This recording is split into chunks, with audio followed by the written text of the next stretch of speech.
My name is Dulcie Whitford. I'm 28 years old. For 20 years, my parents called me the slow one, while my sister Miranda collected Harvard degrees and inheritance promises.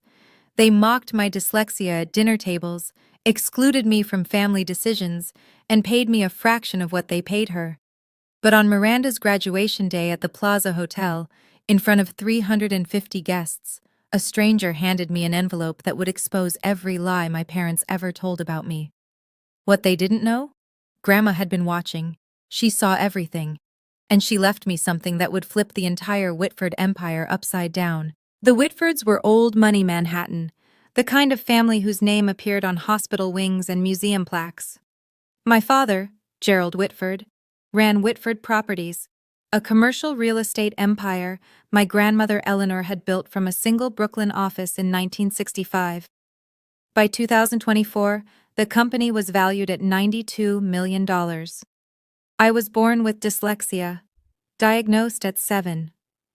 The letters on pages would swim and rearrange themselves, turning simple sentences into puzzles that took me 3 times longer to solve than other kids. My parents' response wasn't support. It was shame. When I was 12, they hired tutors for Miranda. Violin lessons at Juilliard, French immersion classes, SAT prep with a Princeton graduate who charged $400 an hour. When I asked about getting help for my reading, my mother Priscilla just sighed. Dulcie, we've already spent so much on specialists. At some point, we have to accept that some children just aren't academic. I was 12, I believed her. So I learned to adapt on my own. Audiobooks became my lifeline. I developed a system of visual notes, diagrams, and flowcharts that helped me process information in ways traditional reading couldn't. And every Sunday afternoon, I'd take the train to my grandmother Eleanor's apartment on the Upper West Side, where she'd sit with me for hours, explaining concepts through stories instead of textbooks. Dulcie, she told me once, her weathered hand covering mine, you read slower than most, but you see things others miss. That's not a disability, sweetheart. That's a different kind of vision. I didn't fully understand what she meant then. I would, eventually. But first, I had to survive another 19 years of being the Whitford family's embarrassing secret. Christmas 2018. 20 relatives gathered around the mahogany table in my parents' Upper East Side townhouse. Crystal chandeliers, catered dinner, the annual performance of Whitford family perfection. My father stood at the head of the table, wine glass raised. I'd like to make an announcement, he said, his voice carrying that boardroom authority he wore like a second skin. Miranda has been accepted to Harvard Law School, full scholarship. Applause, cheers. Miranda blushed with practiced modesty. My eldest daughter, Gerald continued, beaming, will be the first Whitford to attend Harvard in 3 generations. She's going to take this family, and this company, to extraordinary heights. More applause. Uncle Richard clapped Miranda on the shoulder. Aunt Catherine dabbed her eyes with a napkin. Then my father's gaze drifted down the table. To me. And Dulcie. He paused. The warmth in his voice evaporated. Well, Dulcie is also here. A few relatives chuckled. Soft, uncomfortable laughs. The kind people make when they don't know what else to do. Miranda didn't defend me. She laughed along with them. I stared at my plate, the roasted lamb blurred through the tears I refused to let fall. Under the table, a hand found mine. Thin fingers, papery skin. Grandma Eleanor, seated across from me, squeezed gently. When I looked up, her eyes held something fierce, something that looked almost like fury directed at her own son. She didn't say anything, not then. But 3 months later, she called me to her apartment, said she needed to show me something important. I didn't know it at the time, but that Christmas dinner, that moment of casual cruelty in front of 20 witnesses, had set something in motion, something that would take 5 years to detonate. After graduating from a state university in 2022, not an Ivy, never an Ivy, I applied for a position at Whitford Properties. I wanted to prove I could contribute, that the family business could be my path too. My father agreed to hire me as an administrative assistant, Salary, $42,000 a year. That same month, Miranda joined as chief legal counsel. Her salary, $280,000, plus bonuses. My job consisted of photocopying documents, booking conference rooms, and fetching coffee for executives who never learned my name. I wasn't invited to a single meeting, never shown a single contract, but I watched, and I listened. I discovered something about myself during those long hours in the copy room. I could spot patterns others missed. When executives discussed deals in the hallway, I'd sketch diagrams of the relationships between parties, the flow of money, the potential conflicts. A skill I'd developed to compensate for my reading difficulties had become something else entirely. Grandma Eleanor had taught me this.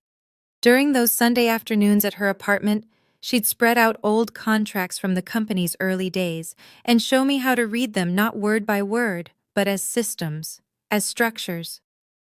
Your father reads contracts like a lawyer, she told me once in 2019, just before her health started declining. He looks for what he can exploit. You read them like an architect. You see how all the pieces connect. That same day, she'd handed me a small wooden box. Mahogany, with brass hinges. Keep this safe, she'd said.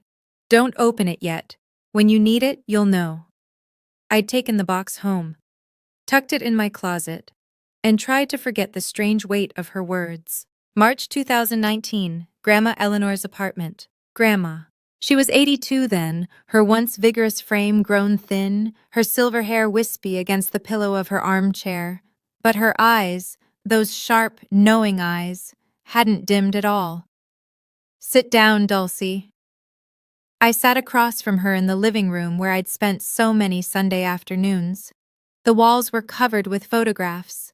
Eleanor breaking ground on her first Brooklyn property in 1965. Eleanor shaking hands with Mayor Koch. Eleanor accepting a Women in Business Award in 1987. Not a single photo of my father at the helm. I built Whitford Properties from nothing, she said, her voice carrying decades of steel. One office, one secretary, 60 years of work. Your father. She paused, and something bitter flickered across her face. Your father inherited it. He didn't build it. He doesn't understand what it means to create something. Grandma, he judges people by their credentials, their degrees, their ability to perform in boardrooms. She leaned forward. I judge people by how they treat those who can't fight back. And you, Dulcie, you're the only one in this family who knows how to be kind. She pressed the wooden box into my hands. There's something inside that might help you someday, but not yet. You're not ready yet, and neither is Gerald. Her grip tightened. When the time comes, when he shows you exactly who he is, you'll know what to do. I wanted to ask what she meant, what was inside, why she'd chosen me, but she changed the subject, started talking about the weather, her garden, the book she was reading. 18 months later, she was gone. Pancreatic cancer. I held her hand in the hospice, the only family member at her bedside. The box remained unopened in my closet. April 2024. The email arrived on a Tuesday afternoon. Subject line: Position restructuring, confidential. Dear Ms. Whitford, as part of our ongoing organizational optimization, your current position will be eliminated, effective July 1st, 2024. HR will contact you regarding severance options. I read it 3 times. The letters swam, rearranged, settled back into the same devastating message. They were firing me. That evening, I stayed late, organizing files no one would ever look at. Through the thin wall separating my cubicle from my father's corner office, I heard voices. Gerald and Priscilla. Can't have her here when Miranda takes over, my father was saying. It looks bad. The CEO's sister working as a secretary. People will ask questions. What kind of questions? Why she's not in leadership, why we haven't promoted her. A pause. Why she's the way she is. My mother's response came soft, almost gentle. We've done everything we could for her, Gerald. Some children just don't have what it takes. Exactly. So she needs to go. We'll give her a generous severance. She can find something else, something more suited to her abilities. I pressed my palm against the wall. $42,000 a year. My studio apartment in Queens, shared with 2 roommates, cost $1,800 a month. No savings, no safety net. If I lost this job, I'd be homeless within 2 months. But the money wasn't what made my chest tight. It was the realization settling into my bones like frost. If I let them do this, if I accepted their version of who I was, I would spend the rest of my life as the family failure. Not because I'd actually failed, but because I'd never been given the chance to succeed. Miranda's graduation party was tomorrow. I wondered what other announcements my father had planned. May 15th, 2024. The Plaza Hotel. Grand Ballroom. 350 guests filled the gilded room. Business partners, investors, lawyers from white shoe firms, extended family members I barely recognized. Crystal chandeliers cast prismatic light across silk tablecloths. A 12-piece orchestra played Gershwin in the corner. This was Gerald Whitford's kingdom, his stage, the place where he performed his role as patriarch, as mogul, as the man who had everything. I stood in the entrance, tugging at the hem of my dress. Black. Simple. $79 from Zara, the most I could afford on my salary. Everyone else glittered in designer gowns and tailored tuxedos. My mother intercepted me before I could find a seat. Dulcie?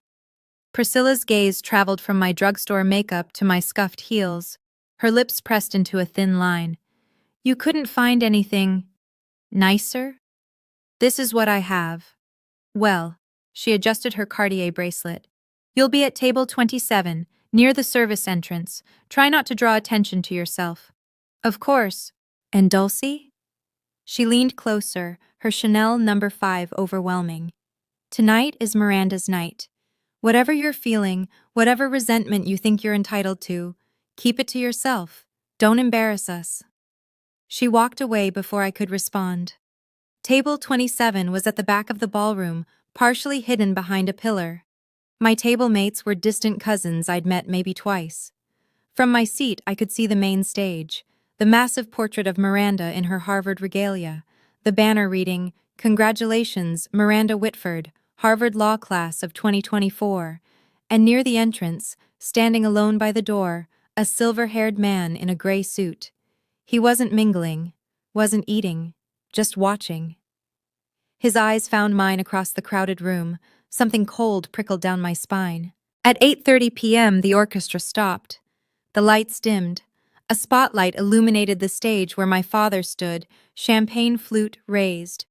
Ladies and gentlemen, thank you for joining us tonight to celebrate an extraordinary young woman. The applause began before he finished the sentence. Miranda graduated top 5% of her Harvard Law class.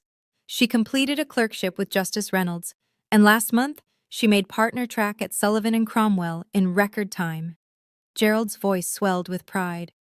But tonight, I'm not just celebrating her achievements, I'm announcing her future. Miranda joined him on stage, radiant in emerald Valentino.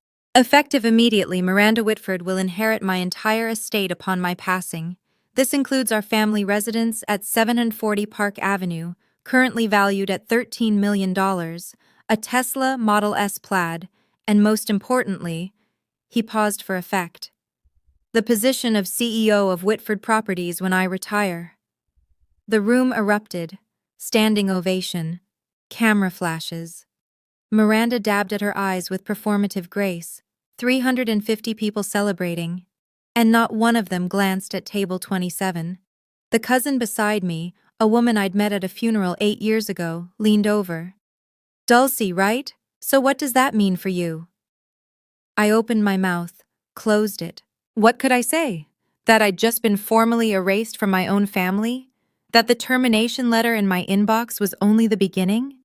That every fear I'd ever had about being worthless had just been confirmed in front of everyone who mattered? The applause died down. Miranda hugged our father.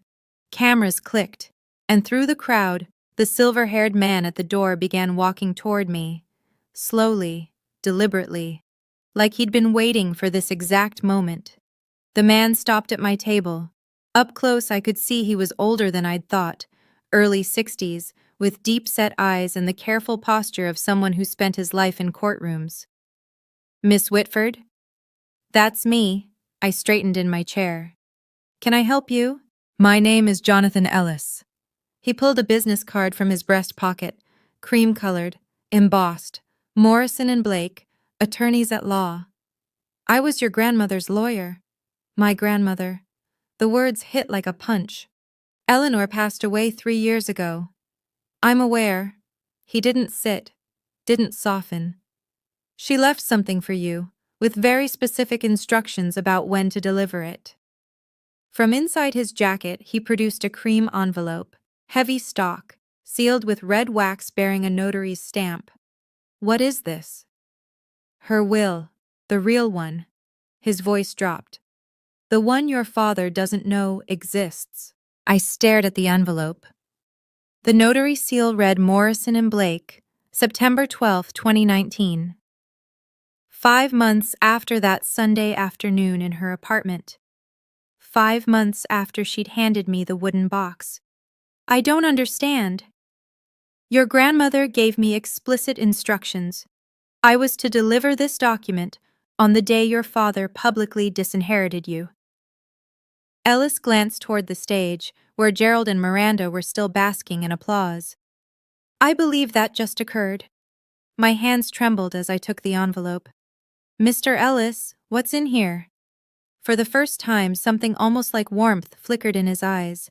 "Mrs. Eleanor told me to tell you, give this to Dulcie on the day Gerald shows her exactly who he is.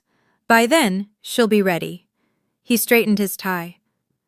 "I'll be available when you have questions. You have my card." Then he turned and walked away, disappearing into the crowd. I couldn't breathe in that ballroom. I pushed through the service entrance, found an empty hallway near the kitchen. Fluorescent lights buzzed overhead, the sounds of celebration muffled to a distant hum. My fingers shook as I broke the wax seal. Inside, 3 pages of dense legal text. A notarized signature. A date. September 12, 2019. I read slowly, carefully. The letters swam, but I forced them into focus. "I, Eleanor Margaret Whitford, being of sound mind and body, do hereby revoke all previous testamentary documents and declare this to be my last will and testament." My eyes caught on a paragraph near the middle. "To my granddaughter, Dulcie Ann Whitford, I bequeath 51% of my shares in Whitford Properties, LLC, currently valued at approximately $47 million, along with all voting rights associated therewith." I read it again, and again. 51%, controlling interest. The will continued. "This bequest is made with full knowledge of my son Gerald's treatment of Dulcie. She has been excluded, diminished, and denied opportunity, not due to lack of ability, but due to lack of support. Dulcie is not slow. Dulcie was abandoned, and I will not allow her father's prejudice to continue after my death." A sob caught in my throat. Grandma had seen. She'd seen everything. Condition. To activate this bequest, Dulcie must formally request an emergency board meeting within 72 hours of receiving this document. Failure to act within this window will render this will null and void, and all assets shall transfer per my 2015 testament. 72 hours. The deadline would fall at 8:30 p.m. on May 18th. I leaned against the cold wall, the document clutched to my chest. My grandmother had given me a weapon. Now I had to decide if I was brave enough to use it. Jonathan Ellis was waiting by the coat check when I emerged. "You read it." "The 72-hour clause," my voice cracked. "Why would she put that in?" "Your grandmother knew you, Miss Whitford." He handed me a second card, this one with a personal cell number handwritten on the back. "She knew that if she gave you unlimited time, you might convince yourself not to act. The deadline isn't a punishment, it's permission." Permission? To stop waiting for your family to change their minds about you. To take what's rightfully yours. He checked his watch. The deadline is 8:30 p.m., May 18th. 3 days. If you want to proceed, you'll need to submit a formal request for an emergency board meeting. I can help you draft it. Through the ballroom doors, I could see my father still on stage, posing for photographs with Miranda. My mother circulated among guests, accepting congratulations as if she'd earned them herself. If I did this, if I invoked the will, I would destroy every relationship I had left. My parents would never forgive me. Miranda would see it as betrayal. But if I stayed silent, I would accept their verdict. I would become exactly what they'd always said I was, the failure, the slow one, the daughter who didn't matter. Miss Whitford, Ellis's voice cut through my spiral. Your grandmother believed in you. She spent the last 3 years of her life preparing for this moment. The question is, do you believe in yourself? I looked at the will in my hands, at the elegant signature of the woman who'd held my hand under Christmas tables and taught me to read contracts like architecture. I'll call you tomorrow, I said. We're requesting that board meeting. Ellis allowed himself a small smile. She said you would. I'm going to pause here for just a moment. If you've ever been underestimated by the people who were supposed to believe in you, if you know what it feels like to be dismissed, I want you to comment the word enough below. Let me know I'm not alone in this. And if you want to see what happened when I walked into that boardroom, keep watching, because we're just getting started. Now back to the story. That night, back in my cramped Queens apartment, I finally opened the wooden box. My roommates were asleep. The only light came from the street lamp outside my window, casting orange stripes across my bed where I sat cross-legged, the mahogany box in my lap. The brass hinges creaked as I lifted the lid. Inside, a handwritten letter on Eleanor's personal stationery, a faded document with a 1965 date stamp, and a USB drive, sleek and modern, clearly added much later. I reached for the letter first. My dearest Dulcie, if you're reading this, then Jonathan has done his job, and your father has done exactly what I feared he would. I'm sorry I couldn't protect you while I was alive, but I can protect you now. The enclosed document is the original partnership agreement from 1965, when I founded Whitford Properties with 2 colleagues who have long since passed. Your father has never seen it. It establishes that the founder's shares carry permanent voting rights that cannot be diluted or transferred without board approval. The USB contains something else. Something your father hoped I'd forgotten. In 2018, Gerald proposed a resolution to reduce my voting rights from 51% to 10%. His stated reason? I was too old to understand modern business. The real reason? He wanted control, and I was in his way. The board rejected his proposal by 2 votes. I was one of those votes. I never forgot what he tried to do. And I never forgave him for the way he treated you to justify it, as though diminishing you somehow proved I was unfit. Use this wisely, Dulcie. Not for revenge, for justice. All my love, Grandma Eleanor. I plugged the USB into my laptop. The file was labeled, Board Meeting Minutes March 2018, PDF. My father's attempt to strip his own mother of power. Documented, time-stamped, evidence, May 16th, 9:00 a.m. Margaret Coleman answered on the second ring. Dulcie Whitford. Her voice carried the rasp of someone who'd smoked for decades and laughed even longer. I've been wondering when you'd call. You know who I am? Sweetheart, your grandmother and I built half of Brooklyn together in the 70s. She talked about you constantly. A pause. She also told me about the will. 3 years ago, right before she passed. I gripped my phone tighter. Then you know what I'm about to do. I know what you're considering doing. There's a difference. Margaret's tone shifted, sharper now, more businesslike. You want to request an emergency board meeting. That requires 3 board members to sign the petition. I'm one. You'll need 2 more. Can you help me find them? I can do better than that. I heard papers shuffling in the background. Gerald Whitford isn't as popular as he thinks. His management style is, let's call it autocratic, At least 4 board members have expressed concerns privately. They just need someone to go first. Hope sparked in my chest. Who? Richard Holloway. Susan Park. She corrected herself. Susan Parker. They've both been on the receiving end of Gerald's temper in closed sessions. I'll make some calls. Another pause. Dulcie, I need you to understand something. This isn't going to be pleasant. Your father will fight. Your sister will fight. They'll say terrible things. They've been saying terrible things my whole life. At least now I get to respond. Margaret laughed, a warm, genuine sound. Eleanor always said you had steel under all that quiet. I'm starting to see what she meant.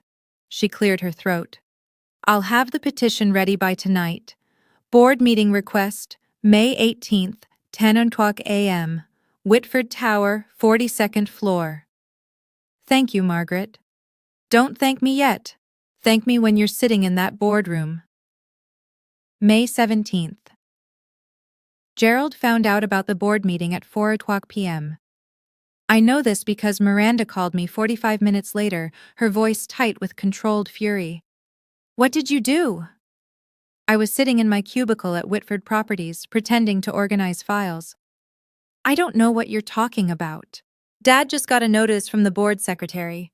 Emergency meeting tomorrow, requested by Margaret Coleman and 2 other directors. A pause, sharp as broken glass. Margaret Coleman hasn't requested anything in 15 years. What did you do? Maybe she has concerns about company management. Don't play games with me, Dulcie. Miranda's composure cracked. If you're trying to embarrass us, trying to make some kind of scene, I'm just doing my job, Miranda. Same as always. She hung up without saying goodbye. 20 minutes later, Gerald stormed past my cubicle on his way to his office. He didn't look at me, didn't acknowledge I existed, just slammed his door hard enough to rattle the windows. Through the wall, I heard him on the phone. Ridiculous waste of time. Margaret's probably going senile. We'll address her concerns and move on. No, I'm not worried. Dulcie? My God, Miranda, she can barely read a spreadsheet. She's not a threat to anyone. I smiled. For the first time in 28 years, being underestimated felt like an advantage. That night, in my apartment, I prepared. Printed 3 copies of the will. Downloaded the 2018 board minutes onto my phone as backup. Wrote a brief statement. Not an accusation, just a presentation of facts. Jonathan Ellis confirmed he'd attend as the authenticating attorney. Margaret texted at 11 p.m. Petition filed. See you tomorrow. Your grandmother would be proud. I barely slept. But for once, it wasn't anxiety keeping me awake. It was anticipation. May 18th, 2024, 9:45 a.m., Whitford Tower. The elevator opened onto the 42nd floor, floor-to-ceiling windows, Italian marble, the kind of corporate opulence designed to intimidate. I stepped out in a borrowed gray blazer, my roommates 2 sizes too big, carrying a leather portfolio I'd bought at Goodwill for $12. The security guard at the boardroom door held up his hand. Name? Dulcie Whitford. He checked his tablet. Frowned. You're not on the authorized attendee list. I'm a Whitford Properties employee, and I have business with the board. Ma'am, this is a restricted meeting. I can't let you. Is there a problem? Miranda's voice behind me. I turned. She looked immaculate. Navy power suit, Hermes scarf, the uniform of someone who belonged in boardrooms. Dulcie. Her smile didn't reach her eyes. What are you doing here? I have information to present to the board. Information? Miranda laughed, a sharp performative sound. About what? You work in the copy room. The nature of my presentation is confidential. You don't even know what ROI stands for. Return on investment. It's not that complicated. Miranda's smile flickered. Before she could respond, our father appeared at the end of the hallway, flanked by 2 senior executives. What's going on here? Dulcie wants to attend the board meeting, Miranda said. I was just explaining that's not possible. Gerald looked at me the way he always did, like I was a stain he couldn't quite scrub out. Dulcie, go back to your desk. This doesn't concern you. Actually, A voice called from inside the boardroom. It does. Margaret Coleman appeared in the doorway. 72 years old, silver-haired, standing with the quiet authority of someone who'd been building empires when Gerald was still in diapers. I invited her. She has standing to address the board. Margaret smiled. Let her in. Gerald's jaw tightened. For a moment I thought he might physically block the door. But Margaret Coleman had been a board member for 32 years. Her authority in that room exceeded his. Fine. My father's voice was ice. Let her speak. We'll see how long it takes before she embarrasses herself. The boardroom was smaller than I'd imagined. An oval table of polished walnut, 12 leather chairs, portraits of past executives on the walls, including, I noticed, my grandmother Eleanor, her painted eyes seeming to watch from above the fireplace. 12 board members took their seats. Gerald at the head, Miranda to his right, not officially a board member yet, but positioned as heir apparent. I was directed to a chair at the far end, the children's table of corporate governance. In the corner, Jonathan Ellis sat with his briefcase. He caught my eye, nodded once. Robert Hartley, the board chairman, a distinguished man in his mid-60s who'd known my grandmother for decades, called the meeting to order. This emergency session was requested by Margaret Coleman, Richard Holloway, and Susan Parker. Margaret, you have the floor. Margaret rose. Thank you, Robert. I'll keep my remarks brief. She gestured toward me. The matter I wish to address concerns a document that has recently come to light, a document that affects the ownership structure of this company. I yield my time to Miss Dulcie Whitford. All eyes turned to me. Miranda smirked. Gerald leaned back in his chair with theatrical boredom. I stood. My hands were steadier than I expected.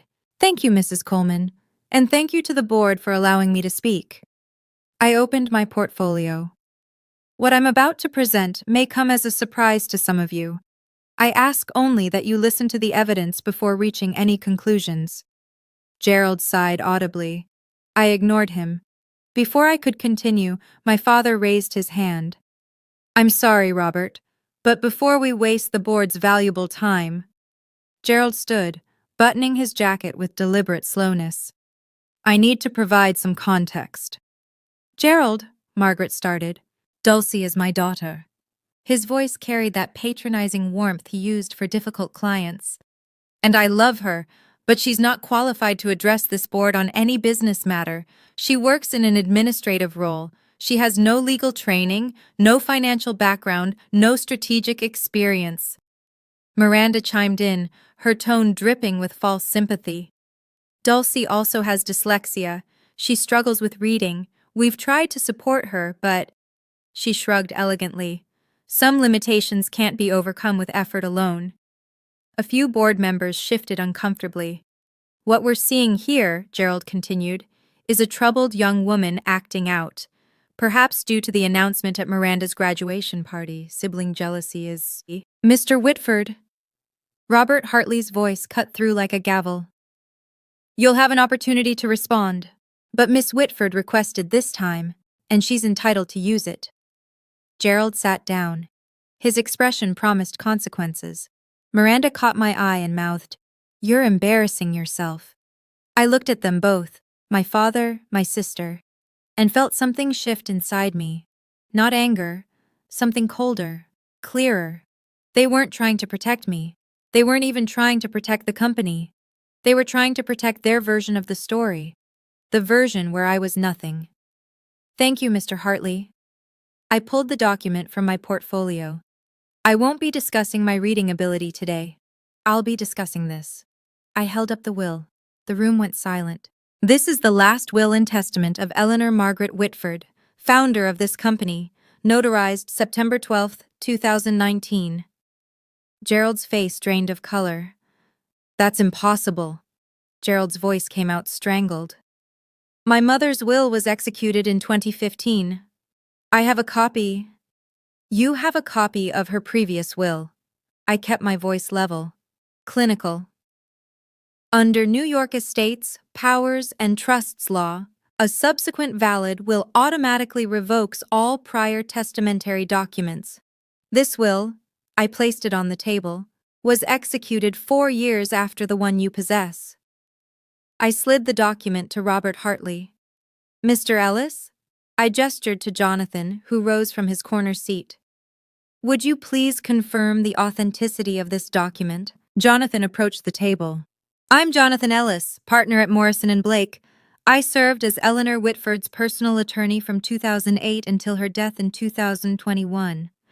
I can confirm this will was executed in my presence on September 12, 2019. It was witnessed by 2 independent notaries and the original is held in escrow at Chase Private Client. Robert Hartley studied the document. His eyebrows rose. This will bequeaths 51% of Whitford Properties shares to... He looked up at me. To you, Miss Whitford. Murmurs rippled around the table. That's a forgery, Miranda said, but her voice had lost its confidence. It's not. Jonathan's response was immediate.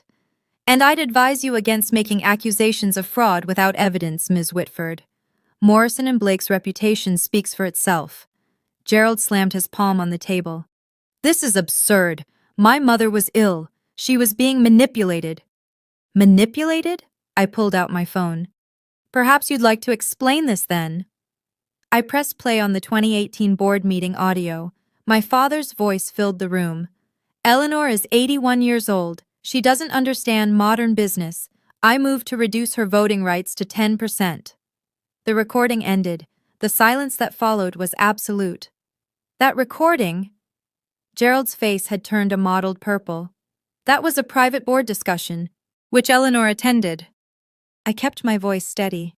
She recorded it, as was her right as a shareholder. Robert Hartley set down the will. His expression had shifted from neutral to something harder. Miss Whitford, would you read the relevant passage aloud, for the record? I nodded, took a breath. To my granddaughter, Dulcie Ann Whitford, I bequeath 51% of my shares in Whitford Properties LLC, along with all voting rights associated therewith. I paused, letting the words settle. This bequest is made with full knowledge of my son Gerald's treatment of Dulcie. She has been excluded, diminished, and denied opportunity, not due to lack of ability, but due to lack of support. Miranda made a choking sound. Dulcie is not slow. Dulcie was abandoned, and I will not allow her father's prejudice to continue after my death. I looked directly at my father. Gerald has confused credentials with character, degrees with worth. He tried to strip me of my voting rights because I saw through him. He marginalized Dulcie because she reminded him of the kind of person he refuses to be. Gerald said nothing. His hands, I noticed, were trembling. The will concludes, I built this company from nothing. I choose who carries it forward. I choose Dulcie. Robert Hartley removed his reading glasses. Jonathan, you can confirm this document is legally binding? I can. The 2015 will is superseded. As of this moment, Dulcie Whitford is the majority shareholder of Whitford Properties. Margaret Coleman smiled quietly. Richard Holloway and Susan Parker exchanged glances, and for the first time in my life, I watched my father look at me with something other than dismissal. It was fear. This doesn't prove anything, Miranda said, but her voice had turned brittle. Even if the will is valid, which we'll contest, Dulcie has no business experience. She can't run a company. I'm not asking to run the company. I address the full board now. I'm asking you to examine the facts. I pulled the 2018 board minutes from my portfolio. March 14, 2018. Gerald Whitford proposed Resolution 2018-07 to reduce Eleanor Whitford's voting shares from 51% to 10%. His stated rationale, I found the passage. The founder is no longer capable of understanding modern business operations. That was taken out of context, Gerald said. The resolution failed by 2 votes, Eleanor's vote and Margaret Coleman's. I looked at Margaret. Is that accurate? Margaret nodded slowly. It is. Eleanor called me that night. She was devastated.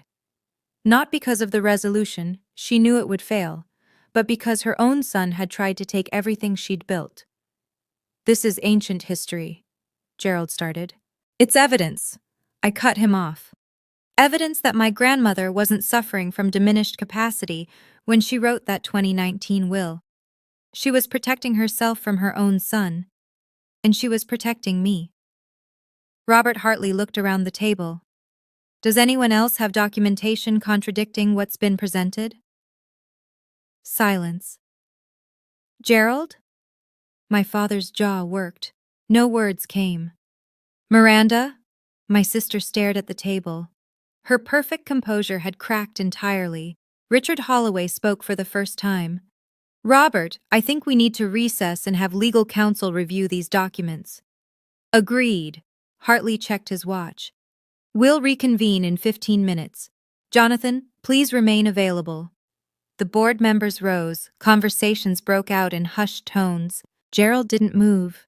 He sat frozen, staring at his mother's portrait on the wall. I wondered if he could feel her watching. 15 minutes stretched into 45.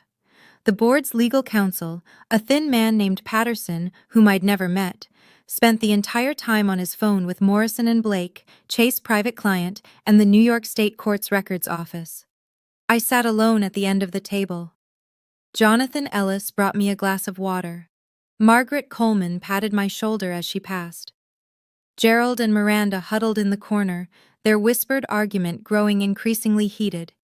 Finally, Patterson returned to the table and whispered in Robert Hartley's ear. Hartley's expression flickered, surprise, then resignation. Please take your seats. The board members filed back to their chairs. The tension in the room had crystallized into something brittle. Our legal counsel has confirmed the following, Hartley read from his notes. The will presented by Miss Whitford is valid under New York state law. It supersedes all previous testamentary documents. Effective immediately, Dulcie Ann Whitford holds 51% of Whitford Properties shares. Someone inhaled sharply. Additionally, Hartley continued, as majority shareholder, Miss Whitford has the right to propose motions to the board, including matters pertaining to executive leadership. He looked at me. Miss Whitford, do you have any motions you wish to bring forward? I stood. My heart was pounding, but my voice held steady. I have one motion. Gerald rose from his seat. Robert, this is... Sit down, Gerald. Hartley's voice carried unexpected steel. Miss Whitford has the floor. Gerald sat. His face had gone gray. I looked around the table at 12 people who, until an hour ago, had never considered me capable of anything. Now they waited for my decision. The power to destroy my father's career was in my hands. I thought about what my grandmother would want. And I made my choice. I'm not proposing to remove Gerald Whitford as CEO. The tension in the room shifted. Miranda's head snapped up. Even Margaret looked surprised. What I am proposing, I continued, is a vote of confidence. The board will decide whether Gerald Whitford retains their confidence as CEO of Whitford Properties. If the majority votes no confidence, he resigns. If the majority votes confidence, I will not interfere with operational leadership during my tenure as majority shareholder. This is absurd, Miranda stood. You're turning this into a spectacle, a revenge fantasy. No, I met her eyes. This is corporate governance. The same process that exists in every well-run company. The same process Grandma Eleanor established in our bylaws 40 years ago. I paused. If Dad has the board's confidence, he has nothing to worry about. Robert Hartley studied me for a long moment. Something like respect flickered in his expression. Is there a second for this motion? Seconded. Margaret Coleman didn't hesitate. Then we'll vote. All those expressing confidence in Gerald Whitford as CEO, raise your hands. 4 hands went up. Gerald's allies. People who owed their board seats to his recommendations. All those expressing no confidence. 7 hands rose. Robert Hartley counted twice. Then he set down his pen. The motion carries, 7-4, with 1 abstention. He turned to Gerald. Mr. Whitford, the board has voted no confidence. Per Section 14.3 of our bylaws, you have 30 days to tender your resignation. Gerald said nothing. He stood. looked at me, really looked at me. For what might have been the first time in my life, I expected rage, hatred, threats. What I saw was worse. Recognition, the understanding that he'd underestimated me so completely that he'd lost everything. He walked out without a word. I know what some of you are thinking right now. Why didn't she just fire him? Why give him the chance to keep his job? Because revenge isn't justice. Because destroying someone doesn't undo what they did to you. And because my grandmother didn't raise me to be cruel, she raised me to be fair. If that resonates with you, hit like, hit subscribe, turn on notifications, because the story isn't over, not even close. Now, back to what happened after that boardroom cleared. Gerald caught me in the private corridor outside the boardroom. Priscilla was with him. Someone must have called her during the recess. Her face was tear-streaked, mascara bleeding down her cheeks. "You," Gerald's voice was barely controlled. "You ungrateful, scheming—" "Gerald." Priscilla put a hand on his arm. "Not here." "Not here? She just destroyed our family in front of 12 people." I stood my ground. "I didn't destroy anything, I told the truth." "The truth?" Gerald laughed bitterly. "Your grandmother was manipulated.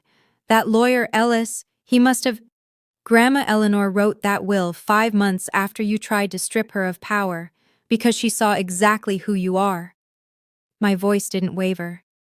"You didn't lose because I betrayed you. You lost because you betrayed her." Priscilla stepped forward. "Dulcie, sweetheart, you have to understand. We were trying to protect you. You've always struggled. We didn't want to put pressure. You didn't protect me. You erased me." 28 years of silence crystallized into words. Every Christmas dinner, every family photo, every conversation where you talked about Miranda's achievements and pretended I didn't exist. That wasn't protection. That was abandonment. "That's not fair." "You're right. It wasn't fair." I met my mother's eyes. "I spent my whole life trying to prove I was worthy of this family. I'm done proving. The documents speak for themselves." Gerald grabbed my arm. "This isn't over. We'll contest that will. I pulled free. "You'll lose. And you know it, because Grandma Eleanor planned for every contingency, including this one." I walked toward the elevator. Behind me I heard my mother's voice. "Dulcie, wait."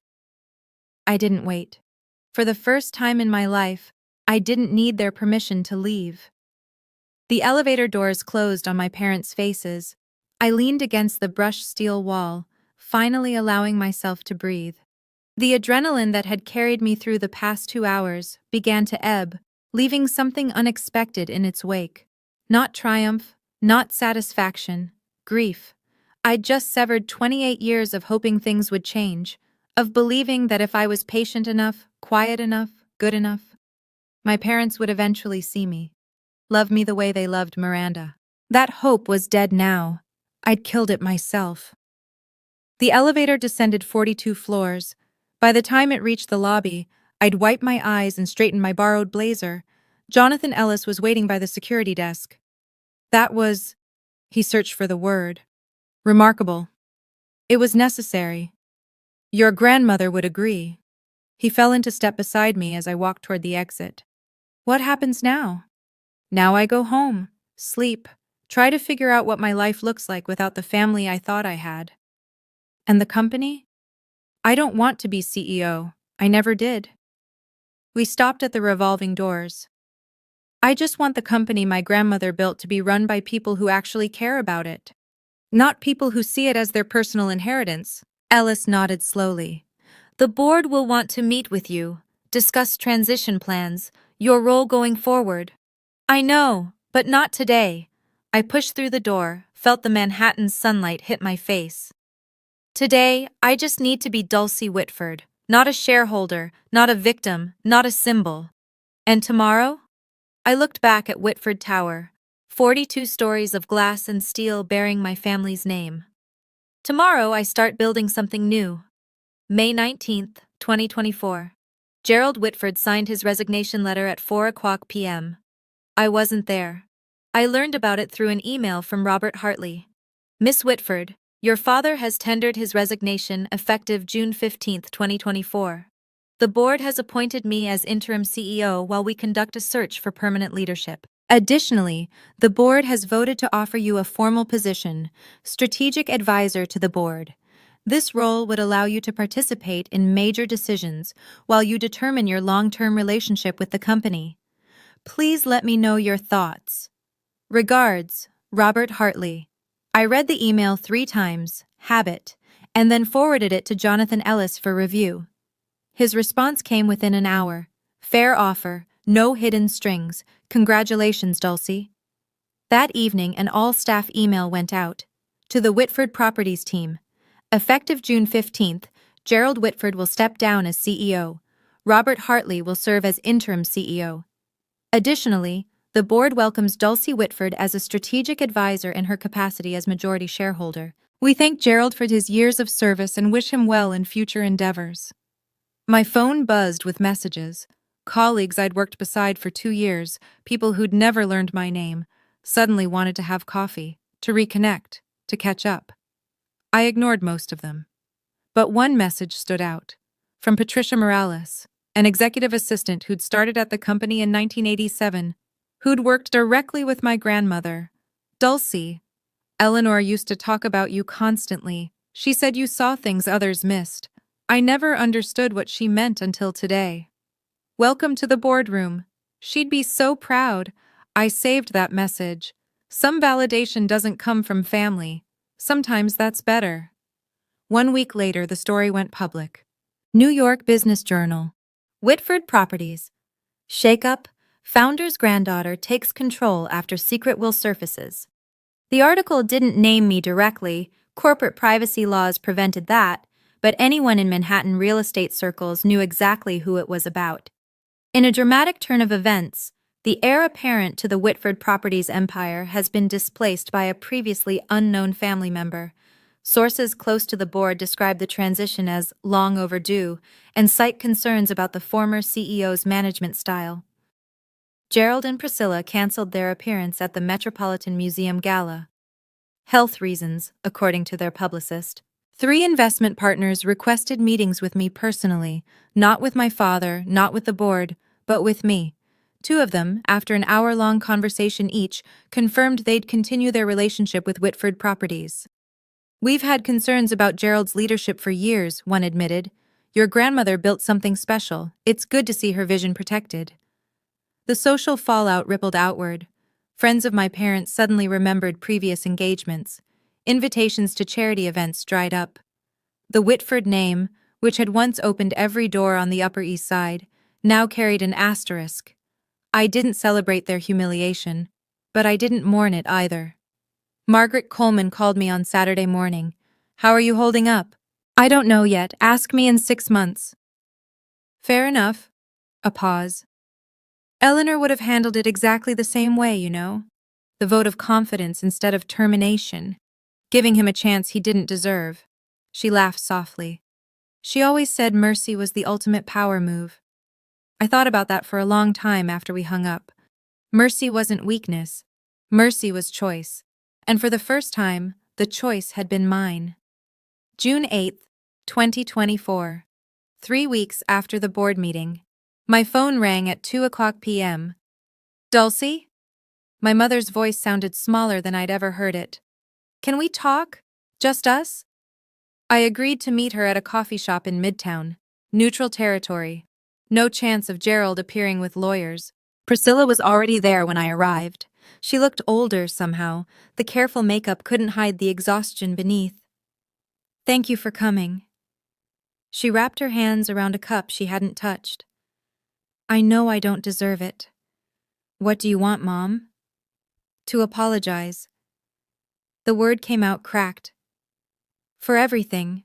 For the way we treated you, for the things we said, for the things we didn't say. Are you apologizing because you're sorry, or because everything changed? She flinched. The question hung between us like smoke. Both, she finally admitted. I'm ashamed to say it, but both. Her eyes welled. I was so focused on Miranda's success, on maintaining appearances. I told myself we were protecting you from expectations you couldn't meet. But that was a lie I told myself, so I wouldn't have to feel guilty. You let Dad call me worthless in front of family, in front of business partners. You never defended me, not once. I know. A tear slipped down her cheek. I know, and I can never undo it. But Dulcie, I don't want to lose you entirely. I don't know if that's even possible anymore, but I had to try. I looked at this woman who'd been my mother for 28 years, who'd braided my hair as a child and forgotten my birthday as an adult. I can't pretend the last 20 years didn't happen, I said slowly, but I'm willing to try building something new, something honest. She nodded, unable to speak. It wasn't forgiveness, but it was a start. August 2024, 2 months later. Miranda called while I was walking through Central Park. I almost didn't answer. Dulcie, I know I have no right to ask, but can we meet? There's something I need to say. We sat on a bench near Bethesda Fountain. The August heat pressed down like a weight. Miranda looked different. The armor of perfection she'd worn her whole life had cracked. Dark circles under her eyes, hair pulled back carelessly. I've been in therapy, she said without preamble. Since May, 3 times a week. That's good. It's brutal. She laughed humorlessly. Turns out, being the golden child isn't actually a gift. It's a different kind of cage. I waited. Dad expected me to be perfect. Every grade, every achievement, every award was never enough. It was just the baseline for what came next. She stared at the fountain. And the way they treated you, I told myself it was just how things were, that you were different, that I was protecting you by not challenging them. You weren't protecting me. No, I was protecting myself. Because if I defended you, I became a target too. She finally looked at me. That's not an excuse, it's just the truth. What do you want from me, Miranda? Nothing. I don't deserve anything. Her voice cracked. I just wanted you to know. I see you now. Really see you. And I'm sorry I didn't look sooner. We sat in silence, 2 sisters who'd grown up in the same house as strangers. I can't go back to how things were, I said finally. But I'm not interested in staying enemies either. Maybe we start over, from scratch. Miranda's eyes filled with tears. I'd like that. It wasn't the sister relationship I'd wanted as a child, but maybe it could become something real. November 2024, 6 months after the board meeting. I moved into my own apartment in Brooklyn Heights. 1 bedroom, pre-war building. A view of the bridge my grandmother had walked across to her first office in 1965. The rent was more than I'd ever paid, but I could afford it now. My new salary as Director of Sustainable Development at Whitford Properties, $185,000 a year, plus dividends from my shares. The title was my idea. A new division focused on green building practices, sustainable real estate, environmental impact assessments. The kind of innovation my grandmother would have championed if she'd lived to see it. Gerald called once a month now. Short conversations, polite. He asked about the weather, about my new apartment, about work. We both pretended the past hadn't happened. It was easier that way. Priscilla and I had lunch every other week. Slowly, awkwardly, she was learning to see me as a person instead of a problem. It wasn't the mother-daughter relationship I'd dreamed of, but it was honest, which was more than we'd ever had. Miranda and I got coffee on weekends sometimes. We were learning each other, really learning, for the first time. She told me about the pressure she'd carried. I told her about the loneliness. Neither of us pretended the past was okay. But we were writing a new story. On the wall of my apartment, I'd hung my grandmother's portrait. The same one that had watched over the boardroom for 40 years. Sometimes, when the evening light hit it just right, I could almost see her smiling. You did it, Grandma, I thought. You gave me the tools. I just had to be brave enough to use them. 6 months ago, I was invisible. Now I was finally, fully, myself. Looking back, I understand something now that I couldn't have understood at 27. My grandmother didn't leave me 51% of her company because I was better than Miranda. She left it to me because she knew I wouldn't let power corrupt me the way it had corrupted my father. Dyslexia isn't my flaw. It's part of who I am, like my visual memory, my patience, my ability to see patterns others miss. The things that made me slow in my parents' eyes were the same things that made me see the truth when everyone else looked away. Gerald judged worth by credentials, by degrees, by performance. Eleanor judged worth by character, by kindness, by the way people treated those who couldn't fight back. And now, finally, I get to judge my own worth. Not by what my parents say, not by what my sister achieved, not by what any stranger on the internet thinks, by my own standard, my own measure, my own truth. If you're watching this and you recognize yourself in my story, if you've ever been the overlooked one, the dismissed one, the one they said would never amount to anything, I want you to know something. You don't need a secret inheritance to prove your value. But you do need to give yourself permission to stop seeking approval from people who will never give it. Boundaries aren't walls, they're doors. They let you decide who gets access to your life and on what terms. My family hurt me for 28 years, but I didn't need to hurt them back to find peace. I just needed to stop waiting for them to see me and start seeing myself. That's the real inheritance my grandmother left me, and nobody can ever take it away. If this story meant something to you, if it reminded you that your worth isn't determined by the people who failed to see it, I want to hear from you. Subscribe, hit the bell, leave a comment telling me your story. And if you want more stories like this, stories about ordinary people who found the courage to stand up for themselves, check the link in the description. Thank you for being here. Thank you for listening. Until next time.